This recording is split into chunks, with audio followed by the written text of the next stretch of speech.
après-midi de te voir. Nous voulons te voir avec les yeux de notre cœur, car tu es celui qui se manifeste, Jésus.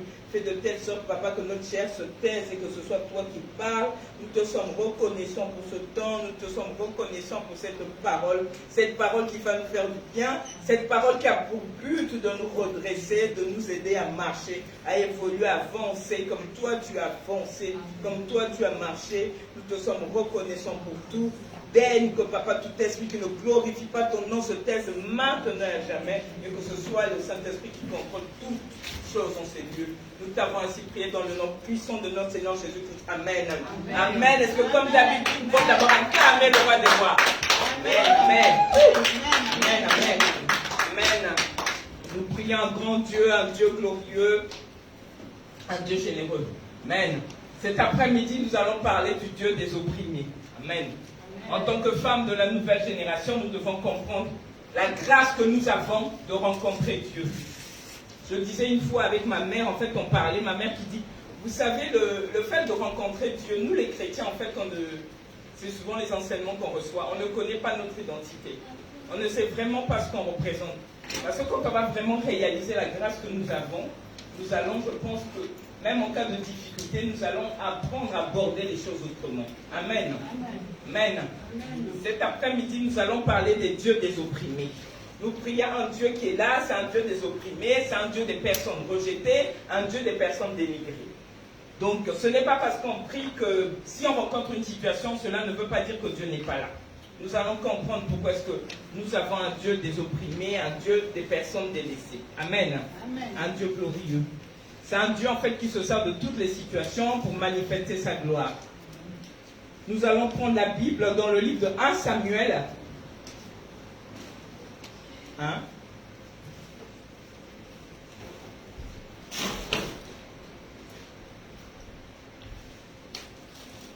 1 Samuel 1, du verset 10 jusqu'au verset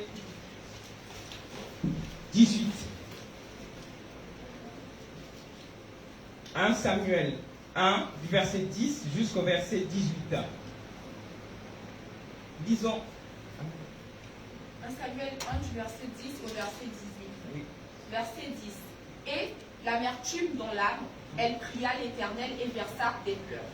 Elle fit un vœu en disant, Éternel des armées, si tu daignes regarder l'affliction de ta servante, si tu te souviens de moi et n'oublies point ta servante, et si tu donnes à ta servante un enfant mâle, je le consacrerai à l'Éternel pour tous les jours de sa vie, et le rasoir ne passera point sur sa tête. La sœur Rebecca, on va lire au fur et à mesure. Amen. Okay. Donc dans ce verset, qu'est-ce qu'on nous dit? Que l'amertume dans l'âme. Cet après-midi, Dieu veut qu'on parle de ce Dieu des personnes qui ont l'amertume dans l'âme. L'amertume dans l'âme n'a pas empêché Anne de prier. Elle a prié et elle a versé des pleurs. Anne, malgré l'amertume qu'elle avait dans l'âme, Anne était toujours attachée à Dieu. On nous dit après qu'elle fit un vœu en disant, l'Éternel des armées, si tu daignes. C'est-à-dire quand elle dit daignes, si tu prends le temps, c'est-à-dire si tu daignes regarder l'affliction de ta servante, si tu te souviens de moi, et n'oublie pas ta servante.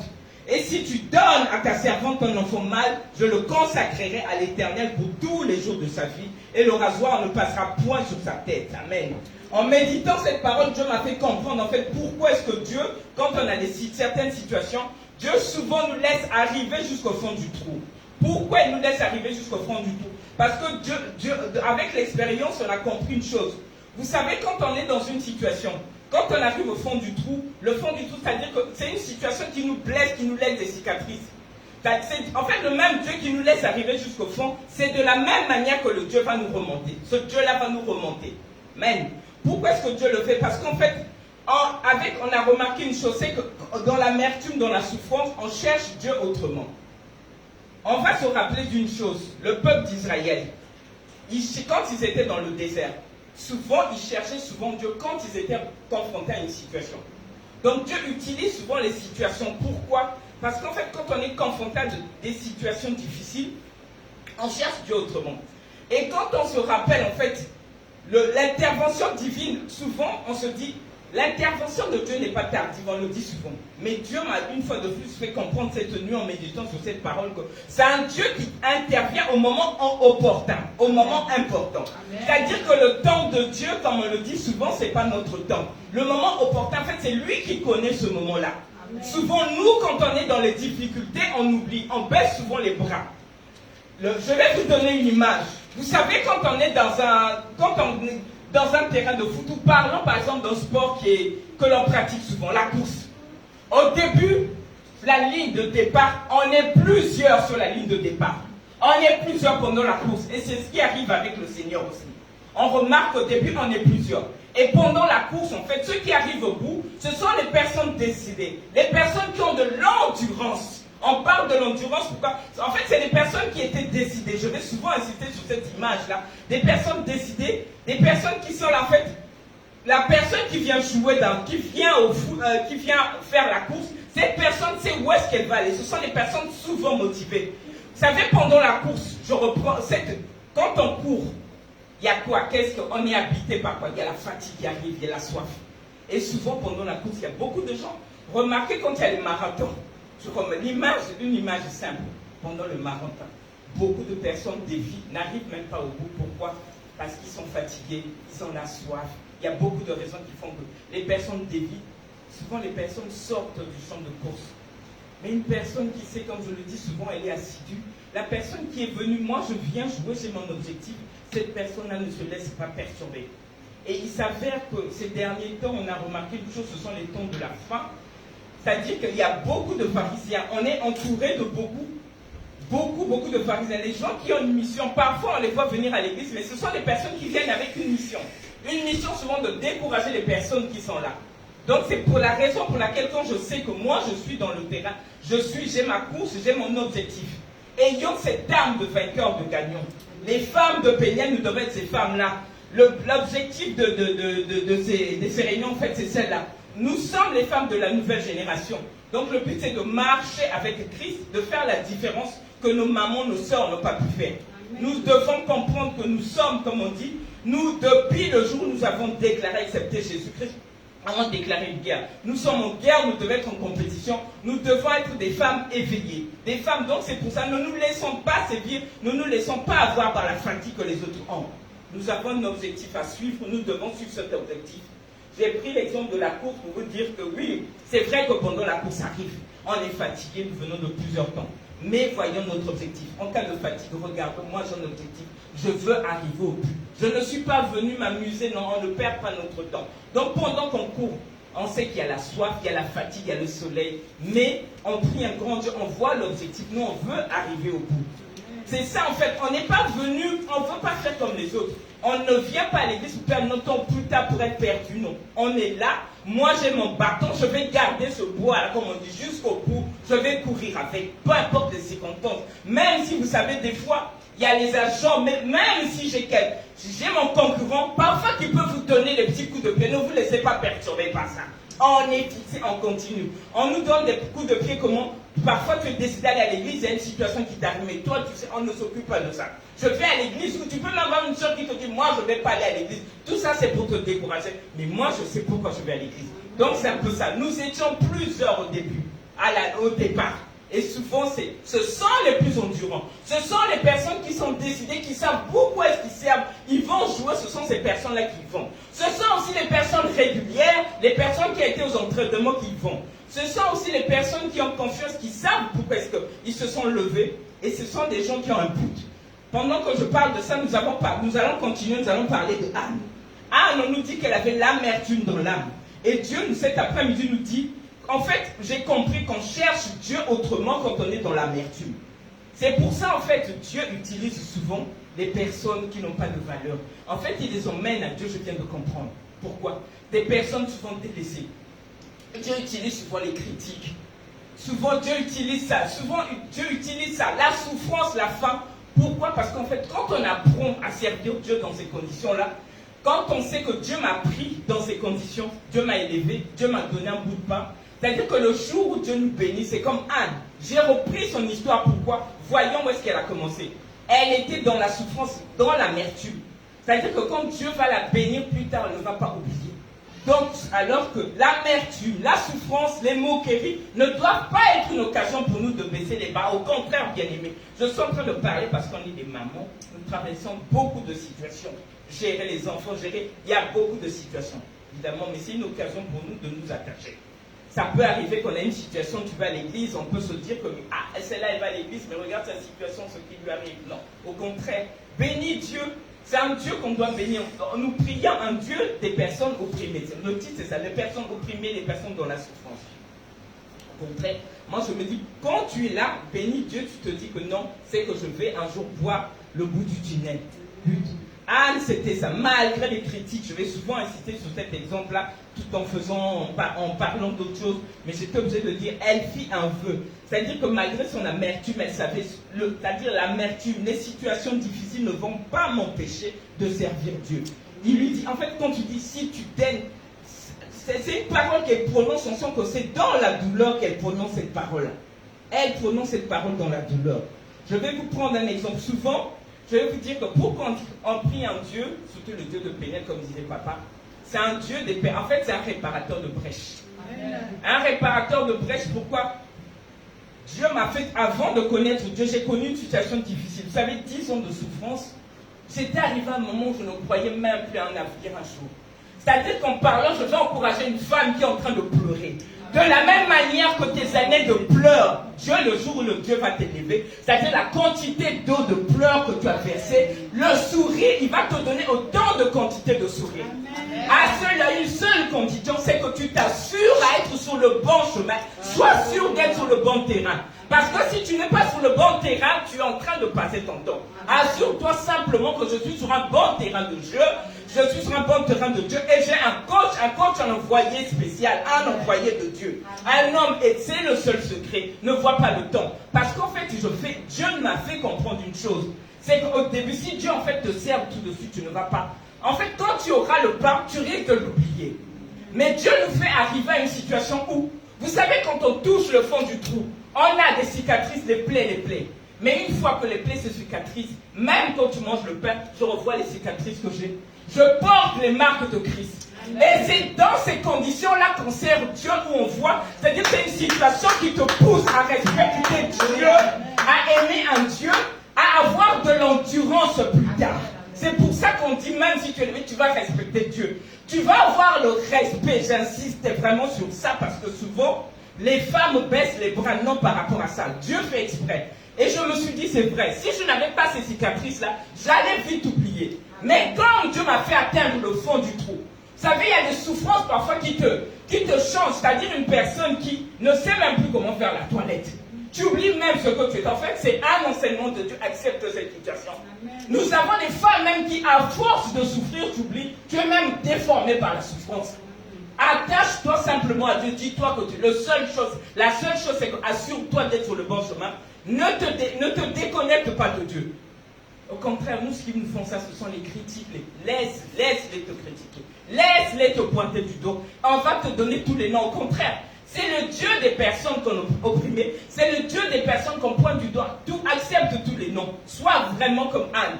L'amertume, la souffrance, la plaie. Et Dieu, surtout quand on souffre. Vous savez, je me suis rendu compte que les grands intercesseurs, les intercesseurs, ils ont été formés dans la souffrance. Et c'est dans cette souffrance que tu vas découvrir les dons. Moi, c'est dans la souffrance que j'ai appris à adorer Dieu. Pourquoi? Vous savez, quand je souffre, et tu ne peux même pas jouer avec ta vie. Parce que tu comprends rien, quand on cherche Dieu, c'est-à-dire la souffrance nous apprend à nous redresser, à être sérieux avec Dieu. Même quand tu t'écartes, tu dis non, je sais d'où je suis venu. Pourquoi? Parce que je porte les marques de Christ. Les souffrances, en fait, c'est ça. Avec le temps, j'ai compris une chose. En fait, quand on voit les gens blaguer avec Dieu, c'est parce qu'ils n'ont pas été, ils n'ont pas souffert. Moi, c'est ce que je me dis.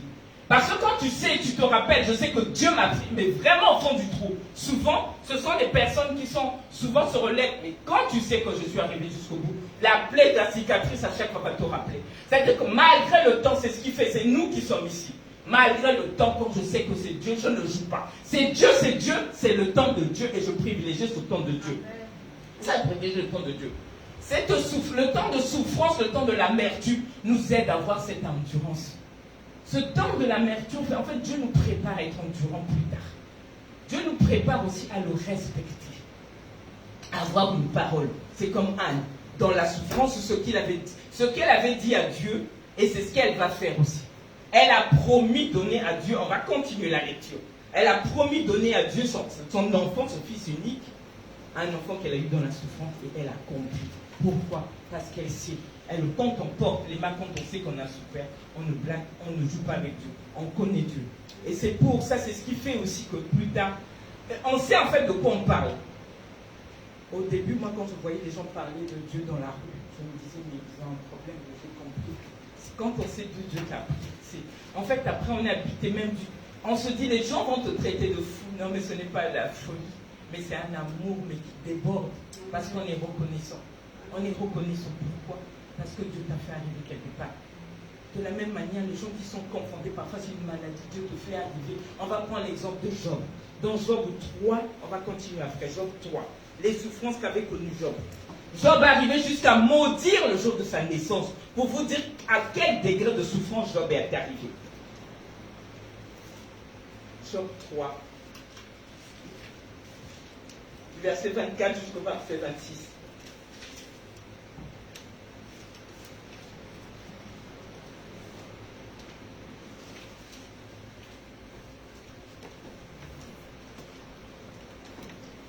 Job 3, 24 à 26. Amen. Mes soupirs sont ma nourriture, et mes cris se répandent comme l'eau. Verset 25. Ce que je crains, c'est ce qui m'arrive. Ce que je redoute, c'est ce qui m'attend. Je n'ai ni tranquillité, ni paix, ni repos. Et le trouble s'est emparé de moi. Amen, amen. Vous vous rendez compte? Job arrivait à une étape jusqu'à dire que mes soupirs sont ma nourriture, et mes cris se répandent. Et c'est un homme qui est resté intègre à Dieu. Quand on se rend compte que nous, on n'a pas de difficultés, pour un petit truc, tu vas t'absenter à l'église, tu vas... Mais pour qui nous prenons ce Dieu-là? Franchement, quand on lit ce truc, c'est mais nous, on n'est pas confrontés à des situations difficiles. Il dit ce que je crains. Il arrive un moment, on est en train de prier, on a comme l'impression que les problèmes n'arrêtent pas de nous arriver. Mais souvent, Dieu, justement, c'est parce qu'on est en formation. Attachons-nous à Dieu. Vous savez, Dieu arrive jusqu'à nous enlever les êtres chers des fois. Tout ça, c'est pour qu'on se concentre un peu plus à Dieu. Moi, ce qui m'avait poussé, je me suis plus donné à Dieu le jour où j'avais perdu mon père. J'étais attaché à mon père. Et il y a eu tellement... C'est-à-dire que pour moi, le jour où c'est arrivé à m'annoncer cette nouvelle, c'est comme si le monde te tombe dessus. Nous tous, nous savons ce que c'est que perdre un être cher. J'étais pas affermi dans la foi. Et ce jour-là, j'ai une sœur à qui me parlait au téléphone, une sœur en Christ qui me réconfortait, qui dit que la volonté de Dieu soit faite. J'ai dit, mais cette dame, après quand j'ai rapproché de lui, moi je souffre, elle me dit la volonté de Dieu, ce que Dieu fait est bon. J'avais du mal à supporter cette parole, mais moi je suis en train de pleurer. Et ce n'est qu'après que le Seigneur m'a fait comprendre une chose. C'est-à-dire que c'était un papa pour lequel je m'appelle. C'est-à-dire que pour moi la vie était plus ou moins facile. Mais c'est quand il est parti, je lui dis, en fait Dieu parfois vous enlève les béquilles. C'est là où j'étais perdu, je n'avais pas de repère, je me retrouvais son mari avec les enfants et tout. Et c'est là où mon histoire avec Dieu avait commencé. Et ce n'est qu'après que je fais comprendre certaines choses. C'est vrai quand on est dans le douleur. Quand les malheurs nous arrivent, Anne c'était pareil. Elle était là, mais l'avantage que nous avons, attachons-nous à Dieu. Parce qu'en fait, le juste, Dieu n'a jamais abandonné un juste. La parole de Dieu nous dit, mon rédempteur se lèvera le dernier. Les autres, ils peuvent parler. Mais Dieu, en fait, c'est ça. Quel que soit le truc, même si tu es blessé, tu as des douleurs, comprends que ce n'est pas encore le temps de Dieu. Et apprenons à faire confiance à Dieu. C'est-à-dire que quand Dieu passe souvent par des situations, en fait, il n'y a que l'amertume, que les douleurs, les problèmes qui peuvent en fait nous pousser à être sérieux avec Dieu, à comprendre en fait, à réaliser, à élever Dieu, à mettre Dieu à sa place. Parce qu'une personne comme Anne, on va lui parler de Dieu, c'est une dame qui ne va même pas te laisser parler du mal de son Dieu, parce qu'elle a vu, elle a vécu, elle a eu une histoire avec Dieu, en fait, c'est ça. Ce sont des personnes intransigeantes. Quand on lit l'histoire de Anne, on voit même qu'après, on va peut-être continuer, Anne a dit, quand elle a eu l'enfant, Anne a dit à son mari, j'avais promis au Dieu. C'est-à-dire qu'elle ne laisse même pas le temps à son mari de placer un mot par rapport à son Dieu. En fait, c'est Dieu qui décide, ce n'est pas nous. Dieu te donne, tu as même un caractère parce que tu as eu une histoire avec Dieu. Dieu t'a emmené quelque part, tu as vécu, tu sais ce que tu as fait dans ta vie. C'est un peu ça.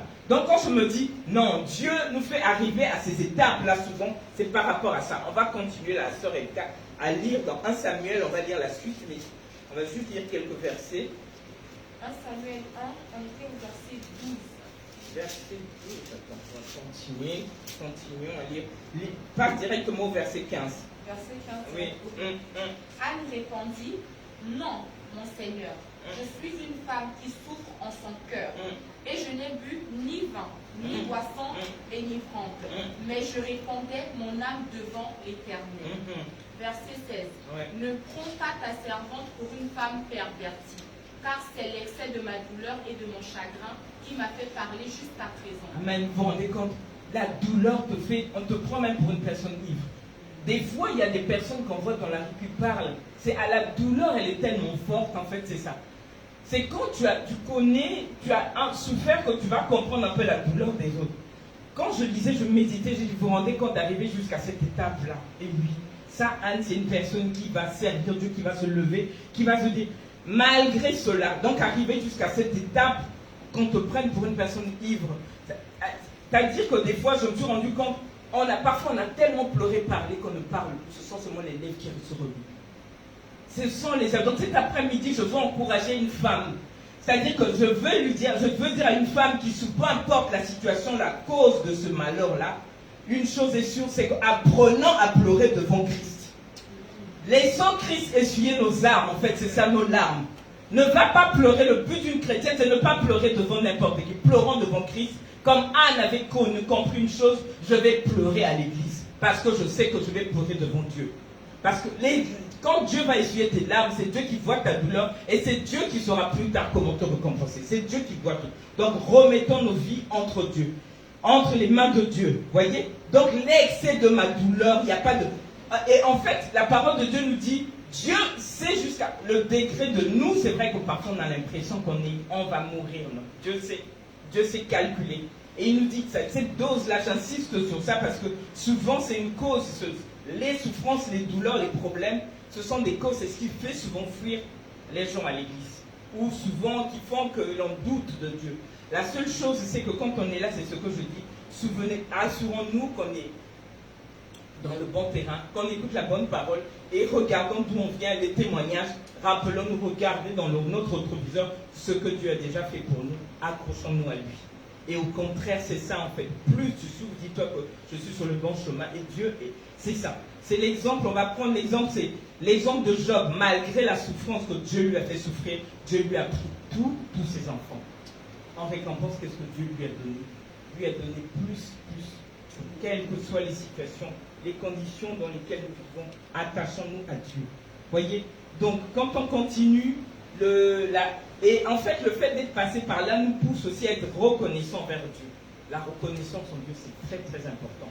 On va par exemple lire dans 1 Samuel 2, comment Anne, 1 Samuel 2 du verset 1 jusqu'au verset 2, s'il vous plaît.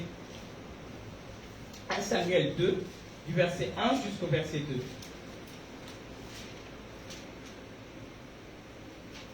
1 Samuel 2, verset 1 jusqu'au verset 2. Anne pria et dit, mon cœur se réjouit en l'Éternel. Ma force a été relevée par l'Éternel. Ma bouche s'est ouverte contre mes ennemis, car je me réjouis de ton secours. Verset 2. Nul n'est saint comme l'Éternel. Il n'y a point d'autre Dieu que toi. Il n'y a point de rocher comme notre Dieu. Amen. Amen. Continue. Il n'y a point de rocher comme notre Dieu. Continue. Verset 3. Ne parlez plus avec tant de hauteur, Amen. Que l'arrogance ne sorte plus de votre bouche, Amen. Car l'Éternel est un Dieu qui sait tout, Amen. Et par lui sont pesées toutes les actions. Amen. Vous voyez jusqu'où la douleur qu'elle a connue a fait qu'elle parle de Dieu et qu'elle défende, qu'elle ne blesse même pas, qu'elle défende Dieu et qu'elle soit vraiment reconnaissante envers Dieu. Elle a reconnu, elle a dit non, mon cœur se réjouit en éternel. Ça dit qu'elle dit, et c'est grâce à Dieu que sa bouche, c'est pour ça qu'on dit en fait, la personne qui est en train de souffrir, ce que je vais encore dire à une maman qui souffre actuellement, laisse Dieu faire ta justice. Ce n'est même pas le Père, ne perdons même plus notre temps à répondre à nos ennemis. Parce que c'est lui qui fait notre justice en fait, c'est ça. Il est le Dieu qui fait notre justice. De la même manière qu'il va te redonner tes années que l'ennemi a volées, la même manière qu'il va te justifier auprès de tes ennemis. Un Dieu glorieux, un Dieu que nous servons avec raison. Raison pour laquelle nous devons nous attacher à lui. Donc c'est ça. Donc la parole de Dieu nous dit, quel est cet innocent qui a été abandonné? Personne. David l'a dit, j'ai grandi, je n'ai jamais vu le juste abandonné. Notre problème à nous, c'est de rester dans la justice de Dieu. Ne nous vengeons pas, même si on connaît en fait ça aussi, ça nous bloque. C'est-à-dire que restant juste, continuons à servir Dieu, ayant le zèle pour le Seigneur, et lui, c'est lui qui fera tout. Nous avons un éternel, c'est lui qui annonce la fin de temps de deuil. Continue, sois dans ton deuil, fais ce que tu as à faire, mais attache-toi simplement à Dieu. La seule chose, c'est que si l'on veut voir que la souffrance, la solution que nous avons, c'est de redoubler d'efforts, de travailler, faire plus de choses pour Christ, de nous attacher plus à Dieu. Travailler pour lui, c'est-à-dire que rester en contact avec Dieu, faire des choses pour Dieu, quelle que soit la souffrance, c'est-à-dire que même si vous vous rendez compte, Job arrive à une étape jusqu'à dire mes soupirs sont ma nourriture. Quand on réfléchit, vous vous rendez compte? Donc c'est soupir instant par instant. Et nous, nous ne souffrons pas. Je dis, souvent c'est ça. Et souvent on n'a même pas, il suffit qu'on ait un souci. C'est vrai qu'il faut que Dieu nous réconforte dans notre foi. Parfois il suffit qu'on ait un petit souci, on ne peut même plus lire la Bible, on ne peut même plus prier. Alors que les exemples dans la Bible sont là pour nous réconforter, nous donner la force d'avancer. Nous prions un Dieu vivant, un Dieu réel, un Dieu qui agit. Vous dites, quelle est cette situation? Quelle est cette situation que Dieu ne va pas pouvoir résoudre? S'il arrivait jusqu'à cette situation, quand on prend même l'exemple de Job, il a tout perdu, les hommes. Quand on perd autant d'enfants, mais comment Dieu? C'est-à-dire que c'est ça. Et souvent, nous, on réfléchit à la place de Dieu. Laissons Dieu faire. Souvent, les voies de Dieu sont insondables, et c'est ce qui nous arrive. Les voies de Dieu sont insondables. Soyons des chrétiens, ayons cette rigueur, ayons cette motivation. Et je pense que c'est ça la meilleure formation, c'est la douleur, c'est la souffrance, ce sont les critiques, ce sont les moqueries, c'est ça. Peu importe la forme que tu as, Dieu va toujours te redonner la force, Dieu va toujours faire de telle sorte que les choses se passent comme lui le veut. C'est toujours ça. Donc quand on voit tous les exemples dans la Bible, c'est un peu ça. Quand on va lire par exemple le psaume 91,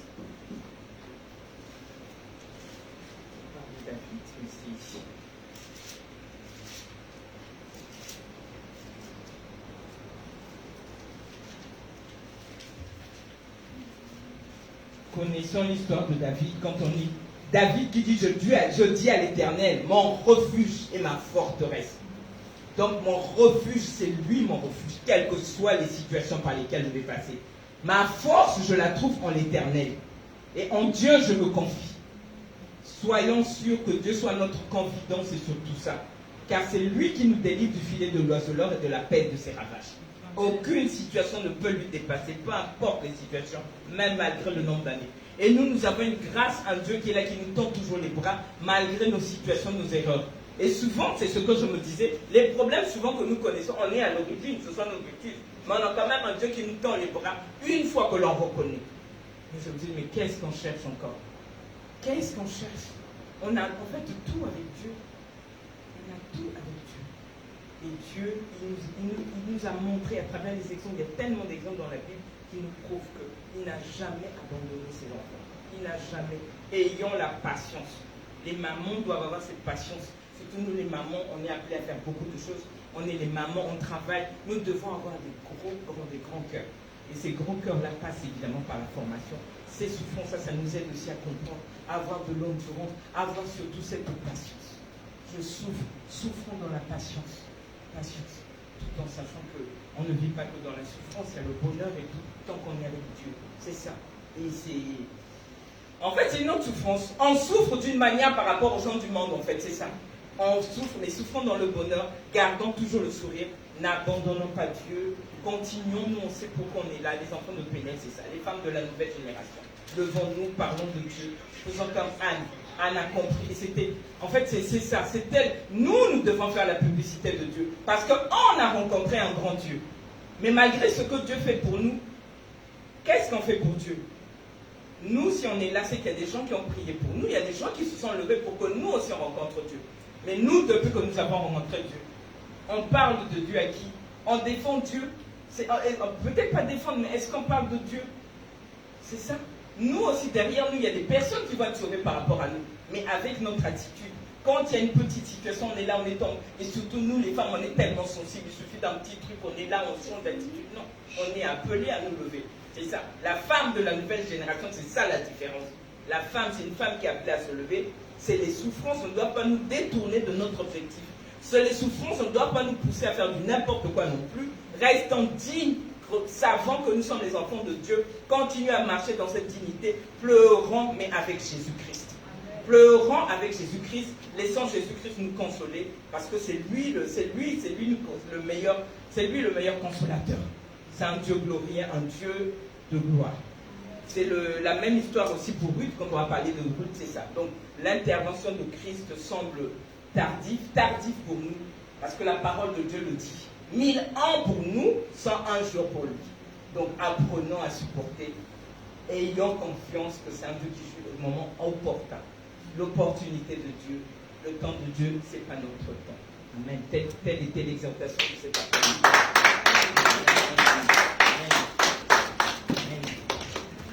Amen. Nous allons prier. Amen.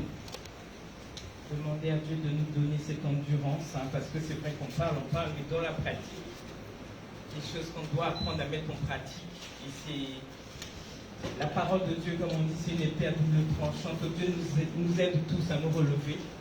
On est souvent les premiers quand les situations arrivent à râler, alors que Dieu nous aide à nous lever, qu'on soit vraiment, qu'on marche dans la voie que lui a choisie, et que l'on soit ces chrétiennes, ces femmes pour lesquelles Dieu sera fier. Amen. Amen. Parce qu'il est temps que l'on sorte, ça fait 5 ans qu'on est là, il est temps que vraiment que l'on parle de nous, déjà que l'on soit nous-mêmes des modèles avant que les autres personnes viennent, mais si on est là en cas de situation, on est là, on pleure, comment voulons-vous nous emmener d'autres personnes vers nous? Ça va être un peu difficile, donc nous allons chanter, adorer, et ensuite prier, demander le but cet après-midi que Dieu nous aide à avoir cette endurance, comprendre que c'est le Dieu des opprimés, c'est le Dieu des personnes perdues, tous les mots qu'on peut lui donner, il est là, nous avons un Dieu grand, un Dieu victorieux, un Dieu qui n'a pas changé, il est le même hier, aujourd'hui, éternellement. Donc, nous voulons voir sa gloire en ces lieux, donc nous allons, à travers un chant d'adoration, continuer nous allons prier.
Nous allons demander au Saint-Esprit de venir nous fortifier, de nous aider à avoir cette endurance.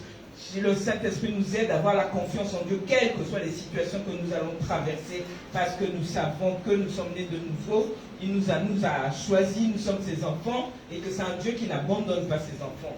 Oui, Père éternel, nous te remercions, te louons, te rendons gloire et grâce. Saint-Esprit, viens nous fortifier. Saint-Esprit, viens nous donner cette endurance.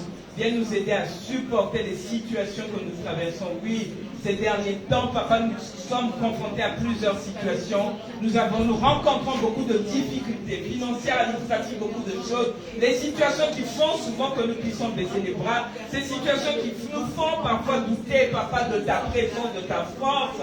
Raison pour laquelle, Père, cet après-midi, nous avons besoin de toi. Saint-Esprit, viens nous fortifier, viens nous aider à comprendre, viens nous aider à avoir cette endurance, cette confiance en toi. Saint-Esprit, viens nous aider à avancer. Viens nous donner cette force d'avancer avec toi. Viens, Saint-Esprit, nous donner surtout cette assurance qui nous manque, cette assurance qui fera qu'en cas de quelles que soient les situations, que nous puissions comprendre que, Papa, que c'est un chemin obligé, que c'est un chemin que tu nous formes par rapport à nos souffrances. Saint-Esprit, viens nous aider, Saint-Esprit, à supporter, viens nous aider à aller de l'avant, viens nous aider, Saint-Esprit, à supporter, à passer ces moments difficiles, mais avec toi, avoir cette confiance que quelle que soit la durée de la nuit, le soleil finit par apparaître un jour. Aide-nous, Papa, à passer, à traverser ces situations difficiles. Aide-nous à comprendre, à savoir faire, résoudre les situations avec sagesse. Aide-nous, Papa, à être ces femmes sages, ces femmes qui agissent avec raison, ces femmes qui savent se comporter comme toi tu veux. Donne-nous, Père, cette endurance. Aide-nous, Père, à ne pas des personnes qui enrichissent, des personnes qui parlent moins, mais des personnes qui agissent. Aide-nous, Papa, à voir cette endurance. Aide-nous, Père, à nous, Jésus-Christ, à nous confier à toi, à faire attention à ne pas nous confier à n'importe qui, mais surtout être sûr que nous nous confions, Papa, au bon berger, le bon berger que tu es. Ce bon berger qui n'abandonne pas ses enfants, ce bon berger qui ne veut que du bonheur de ses enfants, ce bon berger qui nous conduit, ce bon berger qui nous tend la main. Aide-nous, Père, à comprendre, à réaliser cette grâce que nous avons, cette grâce que nous avons de t'avoir comme Père, et surtout, Père, à ne pas marcher comme les autres, ce Dieu de la différence. Aide-nous, Papa, à réaliser que nous sommes différentes. Nous sommes les femmes de la nouvelle génération, cette génération qui serait différente des autres, cette génération qui marche dans ta voie, cette génération qui, malgré les situations que nous connaissons, reconnaît, Papa, que nous sommes sauvés pour sauver aussi d'autres personnes. Sois béni, sois glorifié, sois honoré, Père. Nous voulons voir la gloire de notre vie. Aide-nous, Papa, à avancer, Père, avec toi. Nous te remercions, te louons, te rendons gloire et grâce. Nous te remercions pour tout. Nous t'avons ainsi prié dans le nom puissant de notre Seigneur Jésus-Christ. Amen. Nous allons prier, demander à Jésus-Christ de nous donner la force surtout de parler de lui. Ça, c'est important. D'être nous-mêmes des témoignages. Donc que Dieu nous aide à ouvrir. Et Dieu nous aide aussi à parler à d'autres personnes qui sont en même situation. Transmettre ce message que nous apprenons. Prions. Oui, Père, nous sommes sauvés pour sauver d'autres personnes, Père. Nous avons cette grâce, Père, de te connaître. Nous savons, Papa, que tu te manifestes envers tes enfants. Tu manifestes ta gloire, tu te fais connaître à qui tu veux. Père, donne-nous le courage et la force, Père, de transmettre ce message. Donne-nous le courage et la force, Père, des vrais témoins de ton nom, de témoigner de ton nom, comme a dit Anne. Anne est restée fidèle. Aide-nous, Papa, et des chrétiens fidèles et surtout intègres. Nous avons besoin d'avoir cette intégrité, d'être reconnaissants envers le Dieu, ce Dieu qui nous a pris de très loin, de ne pas oublier. Nous voulons, Papa, des chrétiens reconnaissants qui marchent dans la reconnaissance, des chrétiens qui agissent comme toi tu veux. Aide-nous, Papa, à avancer avec toi. Que ta volonté, Père, continue à se faire en ce lieu. Nous t'avons ainsi prié dans le nom puissant de notre Seigneur Jésus-Christ. Amen. Amen. Nous avons terminé notre réunion. Que la grâce de Dieu nous